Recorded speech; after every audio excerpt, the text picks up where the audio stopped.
부탁드리겠습니다. 화면 네, 공유 알겠습니다. 부탁드립니다. 예. 자료 공유되었나요? 예, 아직 안 됐습니다. 한번 해보시기 바랍니다. 아까 잘 됐지 않습니까?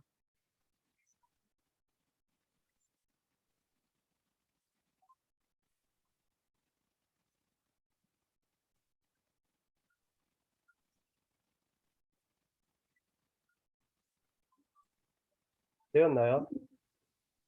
예, 요걸 그 슬라이드 쇼로 크게 한번 띄워 주십시오. 크게 됐나요? 이게 아, 예, 됐든, 잘 보입니다. 예, 예. 예. 그러면 발표 진행하도록 하겠습니다. 예, 예. 먼저 발표에 앞서서 저희 KSS 해운과 LPG 시장을 소개할 수 있도록 기회를 주신 김영 교수님 그리고 유관 관계자분들에게 깊은 감사의 말씀드립니다. 저는 99년도 이 KSS 해운에 입사해서 22년 동안 근무하고 있고요. 저는 지금 영업하고 기획을 관리하고 있습니다.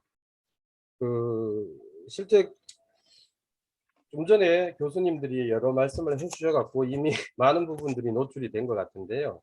사실 회사에 대한 소개는 일종의 홍보 성향을 띠다 보니까 이왕 기회를 주신 거를 잘 활용해서 열심히 당사에 대해 홍보토록 하겠습니다. 예, 예. 당사가 마음에 드시는 부분이 있으면 물심양면으로 관심과 투자해 주시고요. 또한 발표 중간중간에 당사가 적용하고 있는 여러 가지 제도나 프로그램, 좋은 취지의 어떤 행사들이 많으니까 관심을 가지고 봐주시면 향후에 도움이 되실 것 같습니다. 그럼 발표 시작하도록 하겠습니다. 금일 발표는 김영 교수님이 정한처럼 이렇게 회사 소개와 LPG 시장에 대한 소개로 두 부분을 나누겠습니다. 그리고 회사에 있어서는 이력, 재무 상황을 포함해서 현황에 대해서 설명드리고 경쟁력이 심한 LPG 운송 시장에서 지속적으로 저희가 성장할 수 있었던 원동력과 경쟁력이 무엇인가 소개를 드릴 예정이고요. 그리고 또 LPG 운송 시장에 있어서 화물 시장은 어떻게 흐르고 있고 선복 시장은 어떻게 구성되어 있으며 운임 시장의 추이는 어떤가 순으로 살펴보도록 하겠습니다.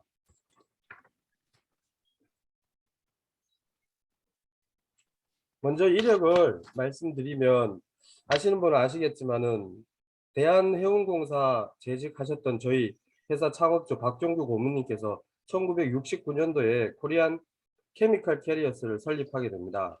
케미컬 운송 사업을 시작한 것이 저희 회사 시초고요. 저희 회사도 70년 초반에는 조선소 사업이라든지 80년 초반에 정부 주도하에 진행되었던 해운 합리화 사업에 있어서 냉동선 사업 등에 있어서 시행착오를 거치기도 하였습니다. 그러나 80년 초에 가스선 사업에 뛰어들었고 기존의 케미컬 선대를 구조조정하는 과정을 통해서 1차 성장 기반을 마련하였습니다. 이 무렵 사명도 한국특수선으로 변경하였습니다. 이후 1990년도 VLGC 운송시장에 뛰어들었고 2007년도에 코스피에 상장도 하였습니다. 이 당시 회사 명도 KSS 라인 LTD로 개명하게 됩니다. 그리고 현재 전문 경영인 3기에 해당하는 현 CEO 시기로 넘어오면서 본격적으로 대형 가스선, VLGC, MGC, MR 등 총 19척의 선대를 추가로 확장하게 되고 2차 성장을 이루었습니다. 그리고 현재 당사는 향후 에너지 시장 흐름이나 해운 환경 규제 흐름에 맞춰 추가 성장을 준비하고 있습니다. 자회사 KSS 마린을 통해서 해운 산업의 업다운 스팀 전반에 걸친 제3차 성장을 준비 중에 있고요. 여기서 이 부분에서 저희가 잠시 짚고 넘어가고 싶은 거는 LPG 운송 시장에 대해서 어떤 분들은 잘 모르는 분들은 LPG 마켓은 니치 마켓이다. 그래서 KSS가 성장 가능했다라고 이야기하고 있는 부분도 있습니다. 그런데 실제 그렇지 않다고 잠시 말씀드리고 싶고요. 왜냐하면 아시는 분들은 아시겠지만은 저희 말고도 국내 두세 개의 대기업 계열의 대형 선주들이 LPG 운송 사업에 들어온 적이 있습니다. 그러나 심한 적자를 내고 시장에서 LPG 사업을 철수한 적도 있고요. 심지어 그리스라는 S프레이를 정말 잘하는 그리스 선주들도 셰일가스 붐이 일었을 당시에 대량의 수주를 통해서 시장에 들어온 적도 있는데 2016년도에 유가가 하락하면서 막대한 손실을 보고 시장에서 퇴출된 적도 있습니다. 결국 LPG 마켓이 그냥 단순 니치 마켓이었다면 시스템과 인력과 모든 부분을 잘 갖춘 대형 선주들이나 그리스 선주들이 실패를 하고 시장에서 나가지는 않았을 거라는 거죠. 이런 부분을 고려할 시에는 최근 펀드사에 매각된 선사들이 LPG 선 사업을 검토한다거나 용선료를 일부 덤핑해 갖고 시장에 진입한 선사들도 있는데 조금 향방을 지켜보아야 될 것으로 보입니다. 말씀드리고 싶은 것은 LPG 운송 시장은 일부 알려진 바와 같이 미치 마켓은 아니고요. 체계적인 준비가 없이 글로벌 에너지 시장을 포함한 LPG 화물에 대한 어떤 패러다임이나 이러한 사안들을 이해하지 못하고 진입할 경우에는 대부분 단기 존속하지 못하고 퇴출된 경향이 짙습니다. 다음은 KSS 재무 구조와 수상 이력을 통해서 대내외 당사 입지를 잠시 살펴보도록 하겠습니다. 매출은 보시다시피 2020년 순이익을 보시면 136억으로 잠시 주춤하는 모습을 보입니다. 이게 영업적으로 문제가 있었던 건 아니고요. 회계상으로 케미칼 선박 평가에 있어서 북밸류가 시장 대비 낮아서 시장 본부장님, 형성가가 낮아서 본부장님 다음 페이지 넘겨주십시오. 예, 죄송합니다. 시장 형성가가 낮아서 평가 손상 처리된 것이 가장 큰 영향이었습니다. 이 시기를 제외하고는 저희 회사는 보시다시피 외향적으로는 지속적으로 성장하고 있고요.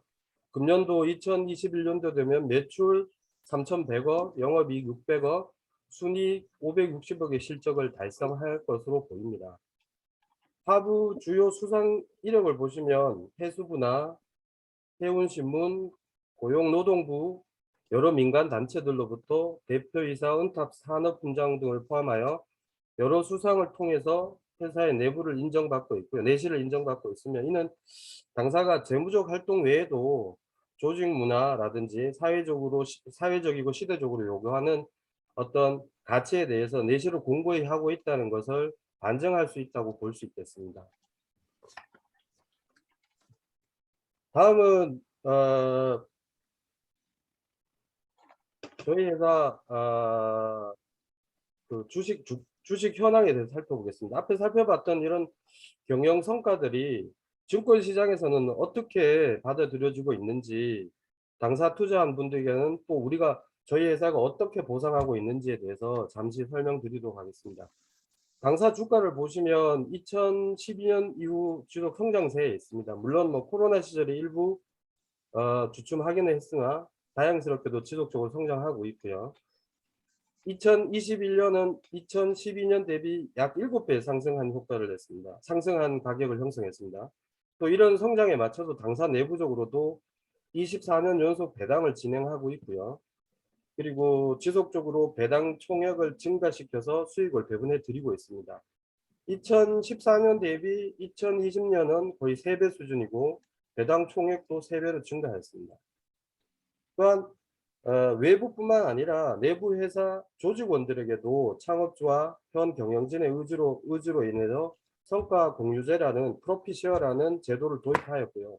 소주에 축하하실 때 교수님께서 설명을 잠시 해주셨지만 성과 공유제를 도입했고요. 일정 수익을 직급에 따라 동일하게 분배해주면서 다방면의 시너지 효과를 보고 있습니다. 성과 공유제라는 것은 매년 발생한 수익에서 이익 유보금이랑 사회주주 배당금 이외에 정해진 일정 금액을 사내 주주, 즉 회사 조직원들에게 배당금 형식으로 지급하는 제도입니다. 이는 결국 현재 사내 조직원들이 자발적으로 비용을 줄이고 수익을 극대화하기 위해 노력하는 기폭제가 되었습니다. 그리고 이를 통해 사고율이 감소됐고 비용도 절감됐으며 적극적으로 영업 활동을 수행할 수 있었고, 나아가 정신적으로는, 마인드적으로는 주인의식을 고취시킬 수 있는 계기가 되었습니다. 그리고 이 공주제는 타 기업에서 진행하고 있는 차등 지급하는 인센티브 제도와는 다르며 동일한 금액을 부서와 업무 종류에 상관없이 배분하기에 실질적으로 더 높은 효과를 거두고 있습니다. 현재 저희 성과 공유제는 당사 및 당사 창업주이신 박종구 고문님께서 주관하고 계시는 다른 경제 동인회에서 사회적 확산을 위해 노력하고 있습니다. 추가적으로 성과 공유제라 관심이 있으시면 당사에 연락하시면 자세한 안내를 드리도록 하겠습니다. 다음은 저희 선대 현황에 대해서 간단히 살펴보도록 하겠습니다. 보시는 바와 같이 2021년 당사 소유 운항 본부장님 죄송합니다. 화면 죄송합니다. 이게 선대를 보시면 2021년 당사 선대는 총 27척의 오너십을 가진 형태입니다. 그리고 2030년이 되면 총 30척이 되고요.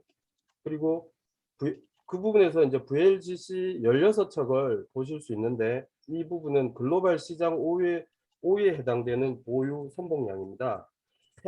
이후에 한 번 더 이 부분에 대해서 논하고 넘어가도록 하겠습니다. 그리고 이 중에서 거의 19척의 선복, 그러니까 대형선 16척하고 소형선 3척이 현 CU 단계에서 지난 7년 동안 건조 인도된 선박들입니다. 또한 30척의 선복 중에서 케미칼 3척을 제외하고는 저희는 지금 단기, 중기, 장기의 어떤 대선 계약을 통해서 계약을 통해서 수익을 고정하고 안정성을 담보하고 있습니다. 신조 3척 중에 VLGC 신조 3척 중에 보시면 가스 아이보리, LPG DF H3301, H3302 같은 경우는 친환경 시장의 친환경 어떤 요구에 맞춰서 LPG DF 형태의 엔진으로 건조하였고요. 또 2022년 인도 예정인 MR 탱크 한 척, 뉴빌딩 H2802 같은 경우는 메탄올 추진 선박입니다. 물론 듀얼 퓨얼이기 때문에 퓨얼 오일도 가능하고 메탄올도 가능하고 또 VLGC 같은 경우 DF 같은 경우는 LPG도 가능하고 퓨얼 오일도 가능한 형태입니다. 이 부분도 향후에 뒷부분에 좀 더 설명을 드리도록 하겠습니다.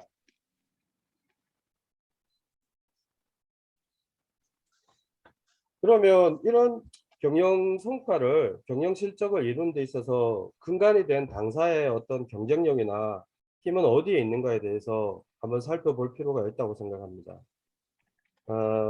첫 번째 경쟁력으로 저희가 꼽은 것은 51년 된 업력과 그에 따라 축적된 노하우가 첫 번째 경쟁력이 아닌가 싶습니다. 당사는 케미칼 운송에 있어서는 51년, 가스선 운송에 있어서는 38년의 업력을 가지고 있습니다. 케미칼 및 LPG 운송 시장도 타 선종 시장과 같이 많은 선사들이 진입했다가 퇴출하기를 반복했습니다. 다행스럽게 당사는 51년간 생존했으며 이런 장기간의 어떤 업력을 통해 축적된 노하우를 가지고 지속적으로 성장하고 있습니다. 국내외적으로 아까 서두에 국내의 어떤 하주에 대한 지지 기반이 약하다고 말씀하셨던 부분들이 존재하는데 실질적으로 거기에 대해서 저희가 설명을 드리면 LPG 같은 경우는 국내에 하주가 딱 2하주밖에 없습니다. SK가스와 이원. SK가스는 SK시핑에서 지금까지 서포팅 해오고 있었고요. 저희는 이원과 관계를 맺고 업무를 해오고 있는 상황입니다. 그러다 보니까 상대적으로 국내 화주가 없었기 때문에 국내에서 활동이 미진한 거지 실질적으로는 다르게 해석할 필요는 없을 것 같습니다. 지금 저희 하주 같은 게 아까 보셨던 좀 전에 보셨던 그 선박들이 대부분 전부 TC 계약이 되어 있는 상태고요. 오일 메이저인 쉘이든 아니면 일본의 상사인 이토츠든 태국의 국영기업인 PTT, 국내의 이원 이런 기업들 탑 클래스의 어떤 메이저 하주들과 장기 계약을 진행하고 있는 상황입니다. 특히 LPG 운송 시장은 글로벌 에너지 흐름이나 화물 물동량 흐름, 그리고 경기, 그리고 금융시장 흐름, 환경 부재 등과 밀접하게 움직이고 있는 시장이기에 이런 시장이 이제 기복이 심한 편입니다. 사실은 뒤쪽에서 한 번 더 설명을 드리겠지만 그럼에도 불구하고 이런 기복 속에서도 탄력적으로 선대를 줄이고 구조 조정을 하고 또 팽창을 하면서 확장을 지금까지 이어온 상태고요. 시장이 좋지 않은 상황이 되면 저희는 내부 당금질과 내부 세팅을 통해서 해륙상 증원들이 실질적으로 글로벌 경쟁력을 가질 수 있도록 노력을 해오고 있는 상황입니다. 두 번째로 말씀드리고 싶은 핵심 경쟁력은 저희 내부적으로 시장을 예측하고 네트워킹하고 그리고 장기 계약을 통해서 안정적인 수익 구조를 가져가는 것이 저희의 어떤 핵심 경쟁력이라고 생각됩니다. 저희 회사에서는 내부적으로 자체적으로 시장 화물의 물동량, 성과, 마켓 플레이어들의 스탠스 정보를 취합해서 분석하고 내부 공유를 통해서 경영진에게 경영 정보를 제공하고 있습니다. 나아가 규제가 변한다든지 시장에 영향을 주는 전반적인 팩터들이 변할 경우 자체 분석해서 주기적으로 예측하는 시스템으로 운영이 되고 있고요. 이에 따라 단기, 중기, 장기적인 관점에서 주력선대인 VLGC에 대한 그리고 냉동선 MGC에 대한 투자를 도모하고 있습니다. 또한 장기적인 업력을 바탕으로 하주, 조선소 금융선과 네트워크를 잘 하고 있고요. 이에 기반하여 가능성 있는 용선주를 사전에 식별하고 집중 공략하고 장기 계약을 유도하고 있습니다. 이러한 장기 계약을 통해서 수입이 안정적으로 고정됨으로써 재무 건전성을 확보할 수 있고요. 그에 따라서 MR과 같은 타 선종으로의 어떤 포트폴리오를 확대하는 것을 지속적으로 노리고 있습니다. 또한 최근에는 자회사 KSS 마린을 통해 다양한 해운 업다운 스트림 산업에 투자할 예정이고요. 또한 이런 시장 예측 시스템을 통해서 당사는 해운 환경 규제에 있어 BWTS나 스크러버, LPG DF, 메탄올 DF 등의 당사 선대에 선제 적용한 케이스가 있고요. 향후 탄소 중립을 위해서 차세대 추진으로 거론되고 있는 수소, 암모니아, 수소 충전용 배터리 사업 등에 대해서도 지속적으로 모니터링하고 준비할 예정입니다. 다음 당사의 핵심 경쟁력으로 말씀드릴 수 있는 것은 인하우스 SM과 크루 매닝에 기반한 안전관리입니다. 선박 관리, 선원 교육, 안전관리에 있어 당사는 크고 작은 시스템을 운영하고 있습니다. 그 중에 몇 가지만 소개드리면 매년 무죄의 안전 세미나를 개최하고 해륙상 순환 근무를 진행하고 있으며 해상 직원 실무 특화 교육 프로그램을 시행을 통해서 후소의 해상 직원을 자체 발굴 육성하고 있습니다. 또한 당사는 타 선사와 차별화되어 외주 없이 회사 시스템에 대해서 적합한 PMS, 그러니까 예방정비 프로그램 같은 PMS 프로그램과 사내 업무 효율화 프로그램 등을 상당수를 회사 자체적으로 내부 전산을 통해서 구축하고 이용하고 있는 사항입니다. 나아가 특수전 분야에서 가장 중요한 메이저 검사와 CDI 검사에 있어서도 외주 없이 내부 조직과 시스템으로 자체적으로 준비하고 있고요. 그리고 해륙상 협업 과정에서 사전에 검사전 사전 준비, 사전에 본선 자체 검사를 실시하고 실질적인 심사 시 육상 조직과 SNS 등을 활용해서 적극적으로 서포팅함으로써 매 검사 시 우수한 결과물을 도출하고 있습니다. 이 결과물들이 결국 하주들이 트레이딩 할 때, 화물 계약을 할 때, 베팅이라든지 화물 계약 가격이라든지 이런 부분에 도움을 주기 때문에 실질적으로 저희의 가장 큰 경쟁력 중에 하나입니다. 또 최근에는 자회사 좀 전에 말씀드린 자회사 KSS 마린을 통해서 해운 관련 전산 시스템을 자체 개발하고 판매 진행 중에 있으며 해운 인프라 산업에 진출하기 위해서 당사가 시너지 효과를 내고 있습니다.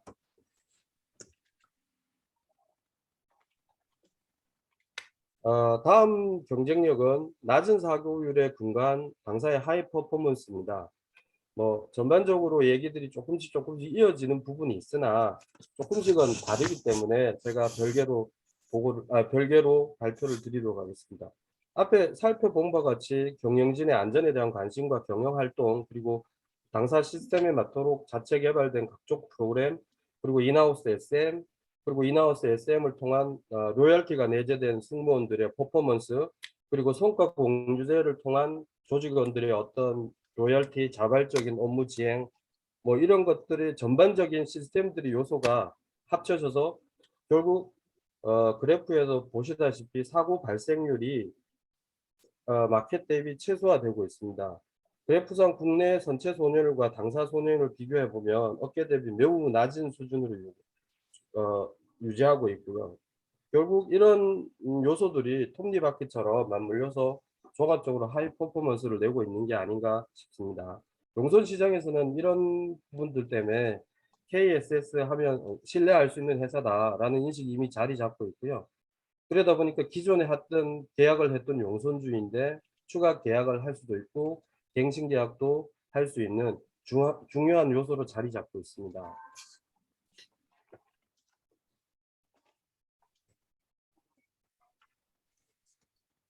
그리고 마지막 경쟁력으로 ESG 경영 활동을 넣어봤습니다. 최근 가장 산업 환경 전반적으로 모든 부분에 있어서 중요시되고 있는 부분이 ESG다 보니 당사는 2019년에 준비를 해서 2020년부터 본격적으로 진행하고 있고요.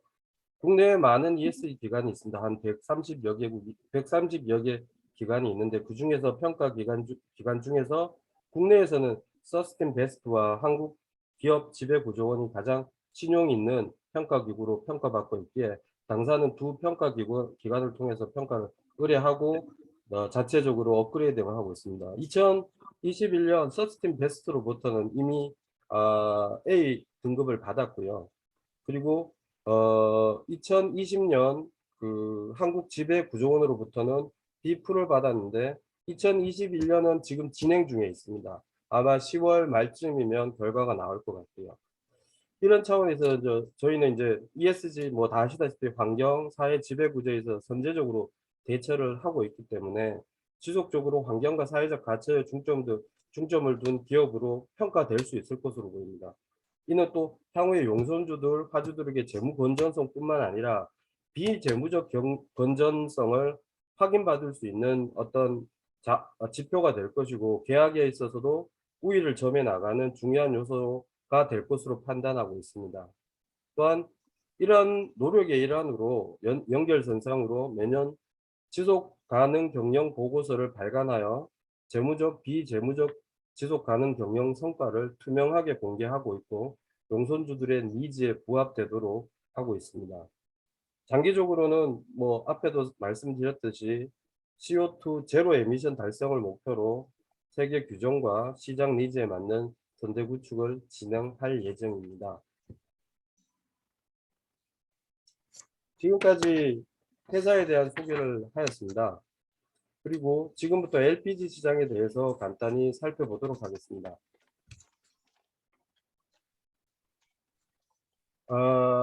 일단 화물 시장에 대해서 먼저 살펴보도록 하겠습니다.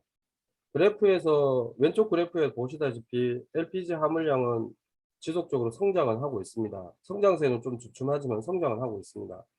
근데 원유나 오른쪽 위쪽 도표를 보면 원유나 LNG 물동량에 비해서는 매우 협소한 에너지 시장입니다. 생산이 연 3.1억 톤밖에 안 되고 물동량은 1억 톤 정도밖에 되지 않는 소형 시장입니다. 타 에너지와 동일하게 기존에 2013년 전에는 중동이나 러시아가 주 공급지였다면 2013년 이후 미국 셰일가스가 일반화되면서 생산이 일반화되면서 미국 중심으로 재편되었고 지금은 미국 물동량이 중동 물동량과 넘어서고 있고 공급량도 넘어서고 있는 상황입니다. 생산량도 넘어서고 있는 상황이고요. 주요 수입국으로는 수입처로는 아시아가 한 60% 정도 되는데 그중에서 현재 제일 많은 국가가 수입을 많이 하는 국가가 중국이 한 2천만 톤, 인도가 1,600만 톤, 그리고 일본 1,000만 톤, 한국 한 600만 톤, 대만 400만 톤 수입니다. LPG는 주로 쓰임새로 보면 거주나 주방, 그러니까 우리가 얘기하는 본배라고 얘기하는 건데 가스통입니다. 가스통. 그 부분이 가장 많이 사용되고요. 그리고 피드스타, 그러니까 석화 제품에 대한 원료로 사용됩니다. 합성 섬유 원료나 합성 고무의 원료인 프로필렌과 부타디엔을 생산하는 데 사용되고요. 그게 한 25% 정도 차지합니다. 그리고 오토가스가 9% 정도고 기타 전반적인 어떤 산업시설의 18% 정도 사용되고 있습니다. 물론 그 발전소에도 일부 들어가고 있습니다. 거주나 주방 용도의 LPG는 주로 LNG 파이프라인이 도입되지 못한 신생국이나 산간지방 그리고 식당 등에 주로 사용되고 있고요. 원료 베이스에 있어서는 지금은 이제 중국이 가장 큰 생산 국가입니다. 수입 국가입니다. 중국, 한국들이 중심이지만은 중국이 가장 큰 지역입니다. 기존에 이제 석화 합성 수지는 원유에 대해서 크리킹을 해서 생산했다면 최근에는 LPG로부터 PDH 공정이라는 설비를 통해서 상당 부분 수출하고 있습니다. 나중에 혹시 질의가 있으시면 그때 맞춰서 요 관련된 내용들을 추가로 보완하도록 하겠습니다. 다음은 카고 마켓에서 냉정하게 미래는 어떻게 될 것인가에 대해서 잠시 보도록 하겠습니다. 사실 LPG 시장을 냉정하게 보면 셰일 오일 중심으로 여전히 천천히 성장 중이긴 합니다. 그러나 미국하고 중동의 에너지 패권 다툼은 언제 일어날지 모르고요. 그리고 그에 따라서 왼쪽 그래프에 보시는 바와 같이 LPG 가격 추세는 요거는 프로판, 부탄을 합쳐서 LPG라고 하는데 가격 추세는 보시다시피 부침이 매우 심합니다. 죄송합니다. 또한 친환경 에너지와 화석연료 에너지 패러다임으로 인해서 에너지 시장에서 게임 체인징이 일어나고 있는 중이고요. LPG도 이 부분에 있어서 자유롭지 못한 상황입니다. 장기적인 관점에서는 수요 시장의 추가 성장에 있어서는 불확실성이 존재하는 에너지이고요. 무엇보다 LNG에 비해 LPG의 공급 물량이 한계가 있고요. 그리고 가격에서도 경쟁력이 떨어지고요. 그렇기 때문에 LPG 시장에 있는 생산이나 거래 운송업체도 장기적인 관점에서는 새로운 먹거리를 개발해야 하지 않나라는 것이 저의 생각입니다.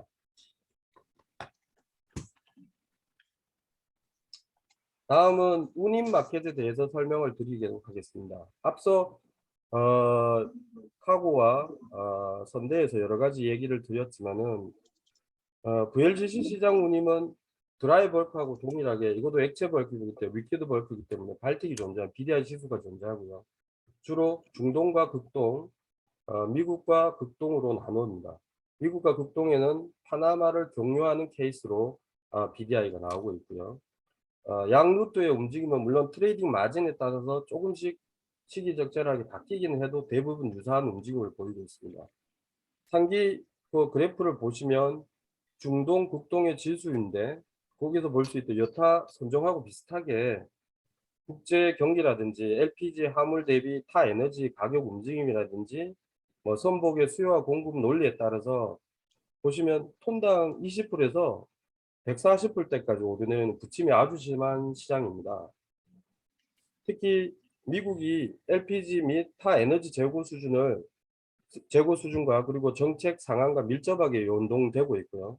단순히 스팟 운항 형태로 초기에 진입할 경우 앞서 설명드렸던 몇 개의 선사들처럼 시장에서 퇴출되는 과정들도 많이 겪고 있습니다.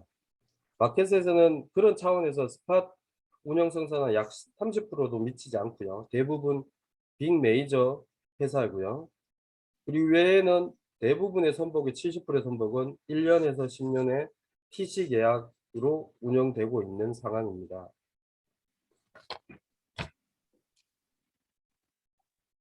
다음은 선복 마켓을 잠시 보도록 하겠습니다.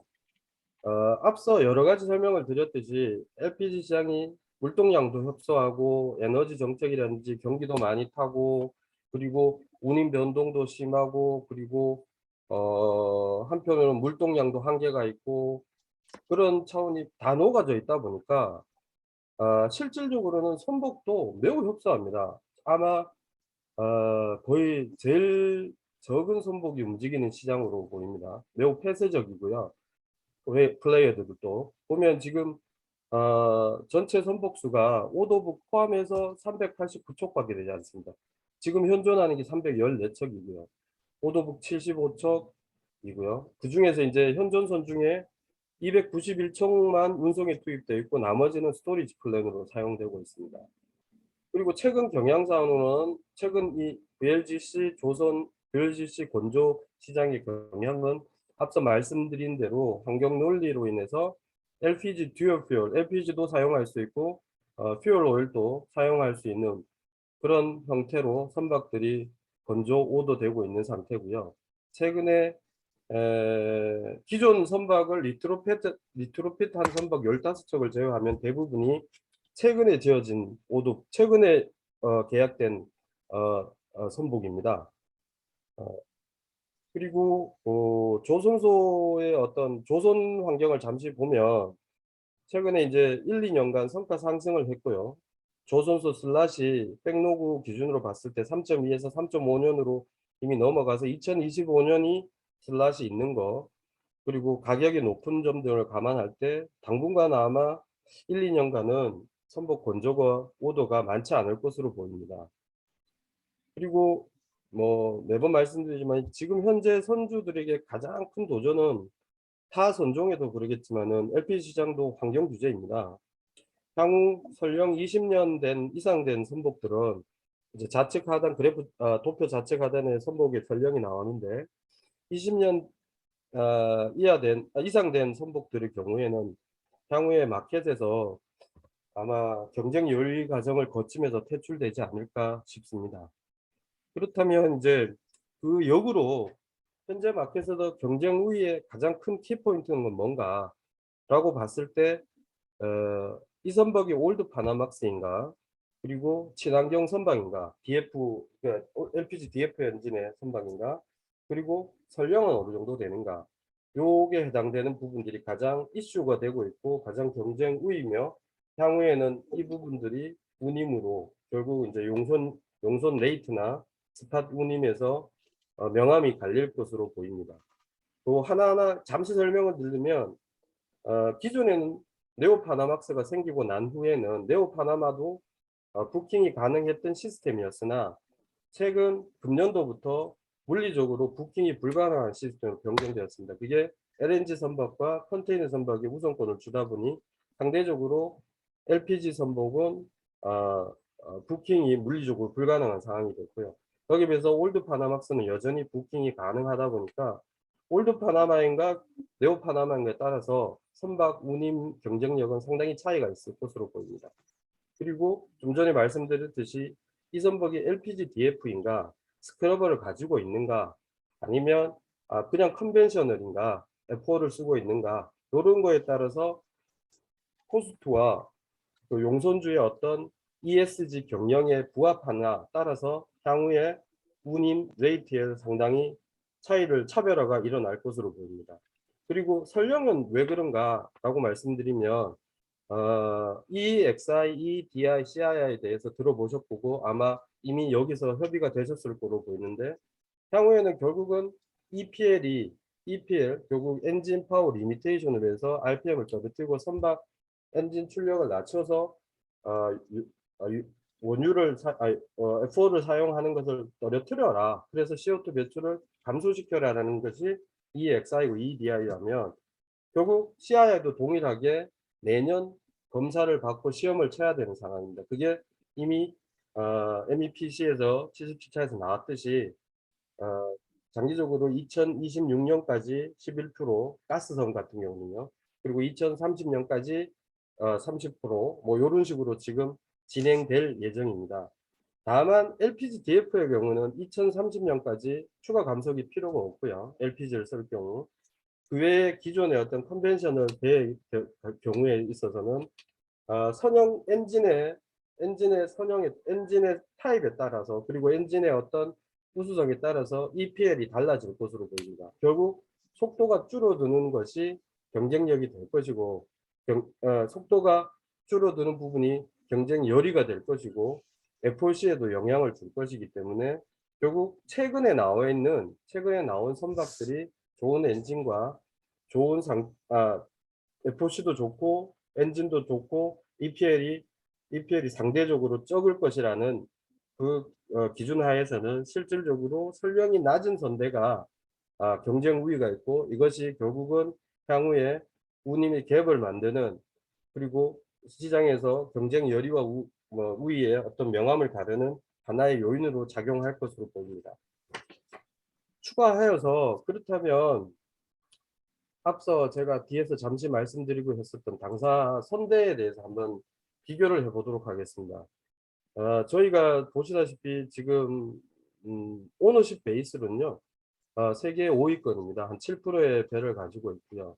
1위인 TW 가스가 15% 정도를 갖고 있고 저희가 5위인 저희가 한 7% 정도 됩니다. 전체 389척 중에 16척이 저희 포션이고요.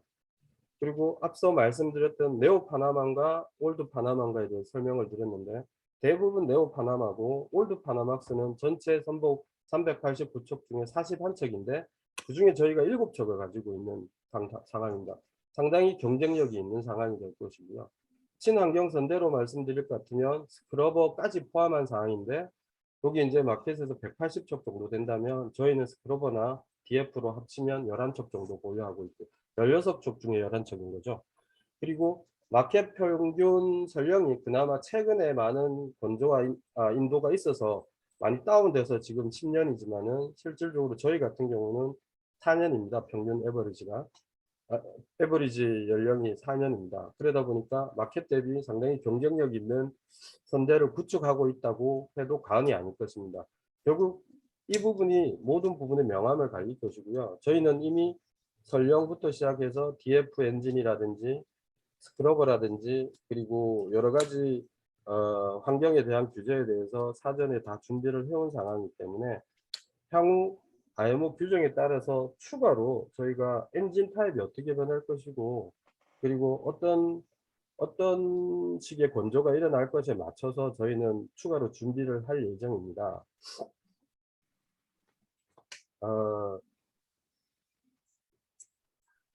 여기까지가 제 발표고요. 최대한 빨리 한다고 했는데도 한 40분 정도 시간이 걸렸는 것 같습니다. 질의사항이 있으면 받도록 하겠습니다. 예. 본부장님 좋은 발표 감사합니다. 예, 본부장님 네네.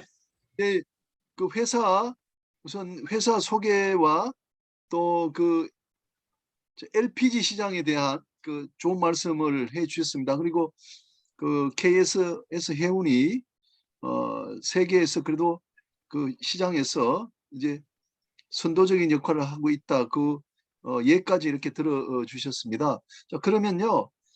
저희들이 이제 토론으로 이제 세 분을 모셨는데 네네. 토론으로 부탁한 분들에게 지명 토론을 좀 이렇게 부탁을 드리도록 하겠습니다. 네네. 그